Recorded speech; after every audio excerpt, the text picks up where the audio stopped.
Hello and welcome to another one of the Trinity's teachings. This is lesson 4. This one is on Covens. This video is basically to explain Covens in the best sense I can, and things that you should think about before, creating a coven and joining a coven. I have some guidelines on things you should think about before creating a coven from the book called The Wickening, a step-by-step guide to becoming a modern witch by Sister Moon. It is I like this book quite a bit. I can't necessarily explain how much I like it, but it is a very interesting book, and it is actually filled with different, very knowledgeable things. Let's just put it that. Okay, first off, I'm just going to say some basic things about covens. First off, when you're thinking of joining a coven, make sure you know a lot about the coven. And by that I mean, because usually some covens will tell you about what their main principles are, what their rules are, what their hierarchy is, and what your role would be, and all this stuff. You want to know all this stuff because you don't want to end up somewhere that you're not going to be happy. You know what I mean? Or someplace that's just not right for you, or rules just don't. You know what I'm saying? Itch. And see. Also, when it comes to making your own coven, because making your own coven, as I was saying, let's see. One, you have to plan. Make sure everything's planned out. First off, if you're starting this by yourself with no one else, you can pretty much make all the rules you want. Granted, you may have to adjust things, possibly, as more people join, but, it just depends, really. If you start with actual people, then you could probably get everything easily, when I would say perfectly fine-tuned for when you have other people, but you can get it probably at a good enough level that everyone feels comfortable with it, and it can probably change over time. Also, when you're planning it, when you're creating it on your own, you can make the name up all you want, make the name up on your own. When creating it with other people, you have to let them decide. However, when you decide rules of the coven, the rights of joining, all these different things, and the roles, and how new people will be added, and the roles of people in the group, you know what I'm saying? There's a lot of things that need to be considered. I'm going to read some of the guidelines out of this. Some of these aren't necessarily, I would have to say, required. I'm going to read these, and then I'm going to tell you about my experience with a coven. Let's see. Number 1, the name of the coven. As I was saying, if it's just you starting it for no one else, you can call the name whatever you want. However, you can change the name over time.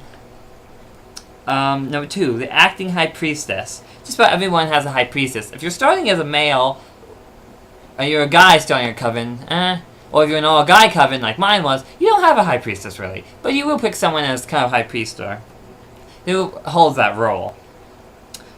Is the coven open or closed to new members? How many members are in the coven? You have to decide, are you going to allow new people in? If you're starting with actual people, are you going to allow people you don't know in? Are you going to be open, closed, you know what I mean? And some covens have a limited amount of people. Some usually go up to at least 13. I say you can really just have many however you want, really. Mine only had 3, including myself, but we just didn't know many people. Who will keep the coven's grimoire? As I explained in Tools, a grimoire is also a book of shadows, which is basically the book of spells. Who's going to keep it, who's going to record it, and all this. Usually I would say whoever you appoint or whoever volunteers. In my coven, no one else really actually had their own grimoire or book of shadows. I have my own big one, as you've seen, and that's what we really used. But you have to, Which Sabbaths will you celebrate as a coven? Which holidays will we celebrate as a coven? whichever one you decide. You can do them all as a coven. You can do none of them as a coven. It's up to you and how you start this. Number 6. What are the laws of the coven? And let's see. It's got some examples. Let's see. Are any guests allowed to attend? If so, what rules do they abide by? Can they attend more than one meeting? Guests are basically anyone who's got maybe wants to join. What are the responsibilities of each member? Do you have to attend every single meeting? Well, it's only the 3 of us in mine. We basically had to attend every single one. And we all had kind of our own responsibilities. Well, will the coven stead be? Basically, where will the main meeting place be? Everyone's got their own. What happens if a member does not act appropriately and needs to be told so? Who will do this? Usually I would say that's probably supposed to be the High Priestess's job, but it's really whoever you decide. What is the cost for each meeting, and who will delegate who brings what? Well, you don't have to have a cost. I mean, that's something you on your own. These are just guidelines, I might add. They're not something you have to do.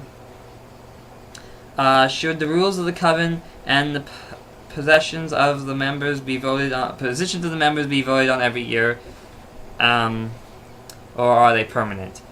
That's another thing. Do you want to do it? Have people vote on who does what, or do you want it to change? Do you want it to say permanent? It's up to you. What will the initiation for new members be? It's really whatever you want it to be. Granted, don't go crazy as I've seen some people do. Stay sensible, but keep in mind that this is a sacred rite. That's what you are doing. What will be the coven's call to order? Honestly, I'm not sure what that means. But I do believe it's basically if, like, you're in a meeting and, you know, when people say order, or whatever, or attention, basically, what are you going to say to get everyone's attention, I would think. I don't know. What would the coven's opening ritual be? Well, that's if you choose to have one. Some have a starting circle where they just start a circle and connect. Will people use their wicked names when assembling? Well, wicked names is something I am going to talk about in a video coming. Wicked names, I will explain later. That is something you can choose or use real names. It's really up to you. Some say that wicked names are to only be used within a circle, so it's up to you, really. What will be the ceremonies used for births, hand fastenings, hand partings, Passovers, wickening, high priesthood, crowning, and so forth? I really haven't explained what some of those are yet, but basically, what will be the like the initiation rite for new members? Basically, is one of those things you'll be deciding within that. Yeah. Will there be a designated person for healings, readings, spiritual guidance, astrology, and so forth? You can have that. In mine, technically that was. I did divination. My friend Eric, he's the one who was healing. My cousin didn't really have much of a talent.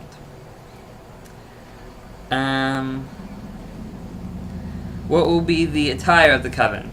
Well, it's basically if you've chosen a certain dress code. I will talk more about this later. But my coven really didn't have one until later on, kinda. I'll explain. What if a member does not contribute as much as he or she needs to? Who will be the spokesperson to tell this member? Probably the same one who tells them that they are not acting appropriately. I would suggest the High Priestess. I mean, you would think. Will there be an energy raising to start the meeting? Who will conduct this? That is what I was talking about. That was basically the opening ritual that they're kind of talking about. That is usually the main one people use. What is the exact call to order for the Sabbats? I'm still not exactly sure what that's supposed to mean, so if you know what that means, all more power to you. I will work on that one. What is the length of time for each meeting? It's however long you really want it to be. You can have it short, you can have it long. Ours are basically, as long as we were together, we were in a meeting. Who will write or research the spells for the coven? Probably the same one who's recording the grimoire. But as it said, you can, later when you pick people who do each thing, yeah.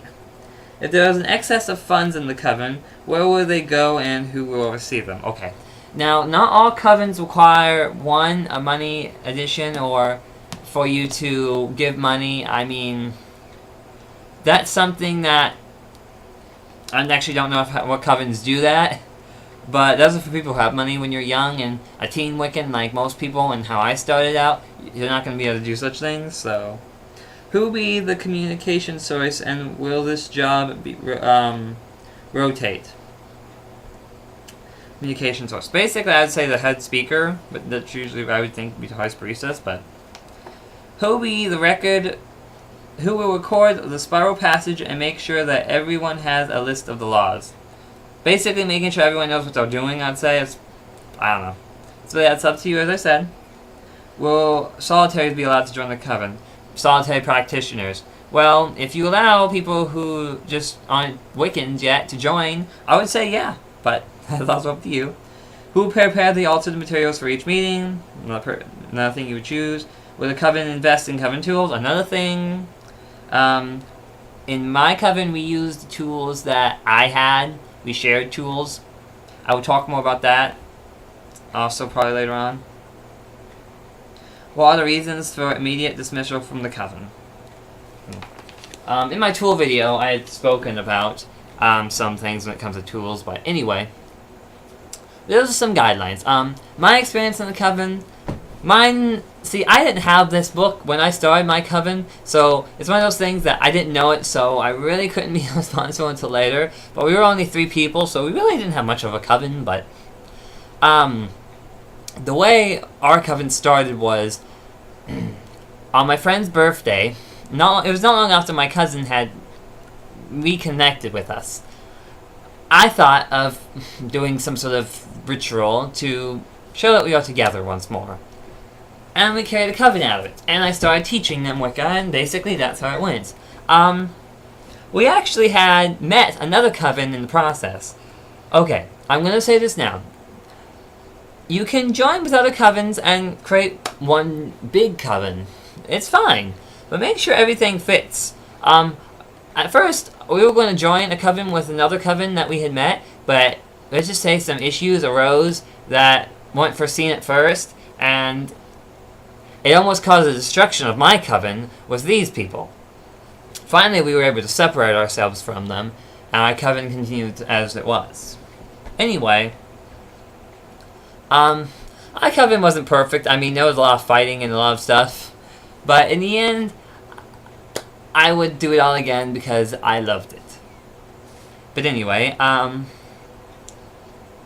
covens are something that, well, it's basically something you're going to have to read up on your own, I have to say. But then again, if you're watching this, you're probably a solitary practitioner. I mean, you can start a coven of your own. A coven of one, just you. And maybe later on add to it. Who knows?